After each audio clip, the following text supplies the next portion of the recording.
नजरान के मसीही हुजूर सरकार दो आलम की तरफ मुतवज्जे हुए और कहा कि आप लोगों को किस चीज की दावत देते हैं? फरमाया ला इलाहा इल्लल्लाह की शहादत और ये कि मैं रसूल खुदा हूँ और ईसा पैगंबर और खुदा के मखलूक बंदों में से एक बंदे हैं। ईसाइयों ने सवाल किया, अगर ईसा खुदा के बंदे हैं तो इनका बाप कौन है? पैगंबर ने पूछा, क्या हजरत आदम खुदा के बंदे थे या नहीं? उन्होंने कहा हाँ, वो खुदा की मखलूक और बंदे थे। पैगंबर सल्लल्लाहु अलैहि वसल्लम ने सवाल किया, फिर बताओ इनका बाप कौन है? मसीही बुजुर्ग जवाब देने से आजिज हो गए। इसके बाद ये आयत नाजिल हुई।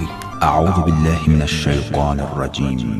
बिस्मिल्लाहिर रहमानिर रहीम। इन्न मसल ईसा इंदल्लाहि कमसल आदम खलक़हु मिन तुराब। बेशक अल्लाह के नजदीक ईसा की मिसाल आदम की सी मिसाल है। उसको मिट्टी से पैदा किया था, फिर उससे फरमाया हो और वो हो गया।